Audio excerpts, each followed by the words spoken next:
बिस्मिल्लाहिर्रहमानिर्रहीम नहमदुहु व नुसल्ली अला रसूलिहिल करीम। सहीह अल बुखारी किताबुल इल्म बाब मा युस्तहब्बु लिल आलिमी इज़ा सुइला अय्युन्नासि आलमु फ़याकिलुल इल्मा इलल्लाह। यानी आलम के शायान है कि जब उससे पूछा जाए कि लोगों में से कौन सबसे बढ़कर आलम है तो वो इल्म को अल्लाह ताला के सुपुर्द कर दे।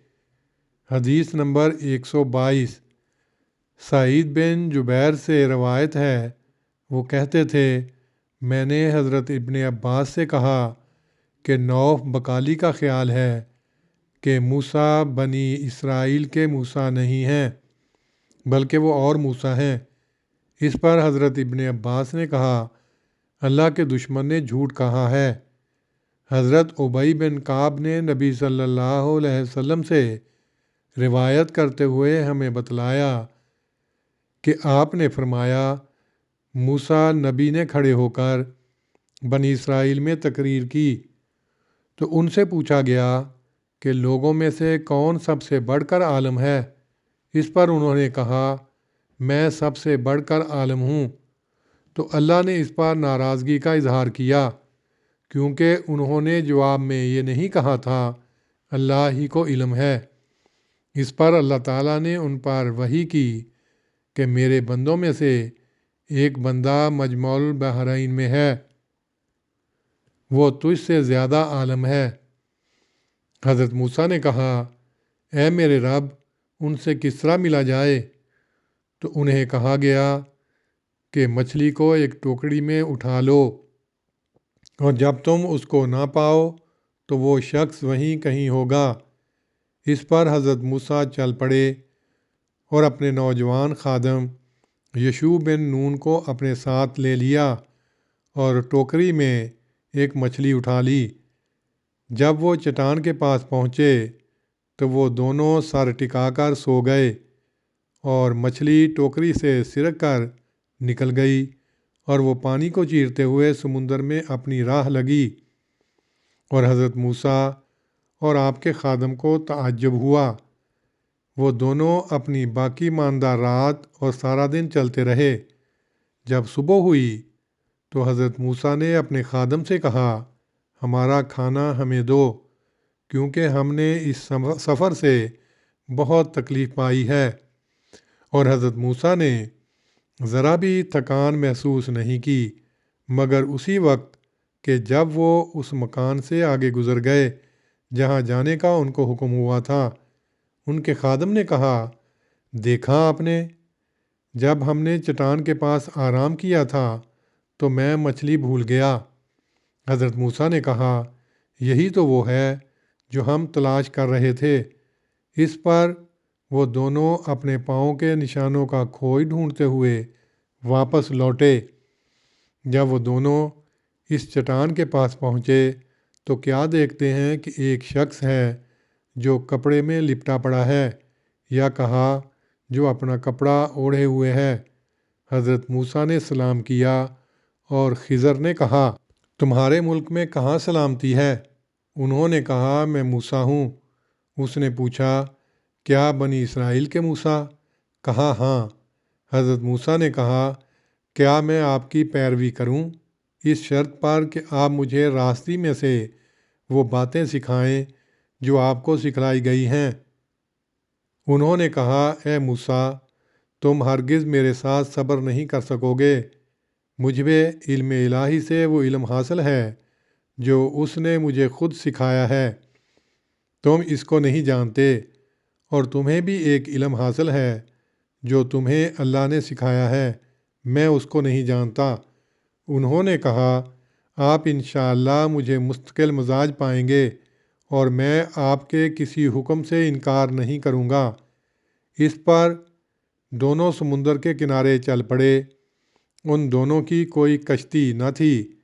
इतने में उनके पास से एक कश्ती गुजरी तो उन्होंने कश्ती वालों से कहा कि वो इन दोनों को सवार कर लें। खिज़र पहचाने गए और कश्ती वालों ने इन दोनों को बग़ैर किराए के सवार कर लिया। इतने में एक चिड़िया आई اور اس کشتی کے کنارے پر بیٹھ گئی، اور اس نے سمندر میں 1 یا 2 چونچیں ماریں۔ تو خضر نے کہا، اے موسیٰ، میرے اور تیرے علم نے اللہ تعالیٰ کے علم سے اتنا بھی کم نہیں کیا جتنا کہ اس چڑیا کے سمندر میں چونچ مارنے نے۔ یہ کہہ کر خضر اس کشتی کے تختوں میں سے ایک تختے کی طرف بڑھے اور اس کو اکھیڑ دیا۔ اس پر حضرت موسیٰ نے کہا، یہ وہ لوگ تھے جنہوں نے ہمیں بغیر کرائے کے سوار کیا تھا۔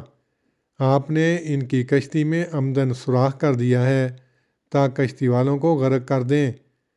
انہوں نے کہا، کیا میں نے نہیں کہا تھا کہ تم میرے ساتھ صبر نہیں کر سکو گے؟ حضرت موسیٰ نے کہا، میری بھول پر مجھ سے مواخذہ نہ کیجیے اور میری اس بات کی وجہ سے مجھ پر سختی نہ کریں۔ سو پہلی بات حضرت موسیٰ سے بھول کر ہوئی۔ اس پر وہ دونوں پھر چل پڑے تو کیا دیکھتے ہیں کہ ایک لڑکا ہے جو دوسرے لڑکوں کے ساتھ کھیل رہا ہے۔ خضر نے اس کا سر اوپر سے پکڑا اور اپنے ہاتھ سے اس کا سر اکھیڑ ڈالا۔ اس پر حضرت موسیٰ نے کہا، آپ نے تو ایک پاک جان کو بغیر کسی جان کے بدلے مار ڈالا ہے۔ انہوں نے کہا، کیا میں نے تمہیں نہیں کہا تھا کہ تم میرے ساتھ صبر نہیں کر سکو گے؟ ابن عیینہ کہتے تھے، خضر کی یہ بات زیادہ تاکید کرنے والی تھی۔ اس پر وہ دونوں پھر چل پڑے، یہاں تک کہ ایک بستی والوں کے پاس آئے اور ان سے کھانا مانگا تو انہوں نے ان کو مہمان ٹھہرانے سے انکار کر دیا۔ ان دونوں نے اس بستی میں ایک دیوار دیکھی جو گرنے کو تھی۔ خضر نے اپنے ہاتھ سے اشارہ کیا اور وہ سیدھی کر دی۔ حضرت موسیٰ نے کہا، اگر آپ چاہتے تو اس پر مزدوری لے لیتے۔ انہوں نے کہا، اب میرے اور تمہارے درمیان جدائی ہے۔ نبی صلی اللہ علیہ وسلم نے فرمایا، اللہ موسیٰ پر رحم کرے، ہم تو چاہتے تھے کہ کاش وہ صبر کرتے تا ان دونوں کا حال ہم سے بیان کر دیا جاتا۔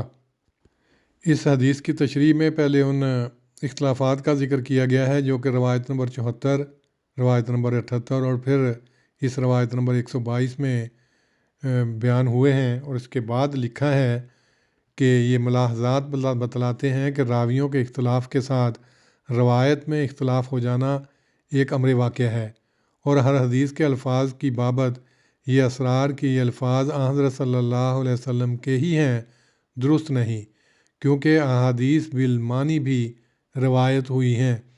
امام بخاری نے یہی مقصد واضح کرنے کے لیے باب باندھا ہے، اگرچہ انہوں نے عنوان بیان کرتے ہوئے عموم کا رنگ رکھا ہے، مگر حضرت ابو ہریرہ کی روایات کے ذکر کرنے کے بعد الانصات للعلماء کا باب باندھ کر اس عنوان اور روایت کو انتخاب کر کے یہ بتلایا ہے کہ ایک ہی عالم سے سننے والوں میں روایت کرتے وقت کیسے کیسے اختلاف واقع ہو جاتے ہیں، اور اس کا سبب بجوز اس کے کچھ نہیں کہ سب سننے والے یکساں نہیں ہوتے، مگر صحابہ کرام کی روایتوں میں یہ لفظی اختلاف بھی کم ہے۔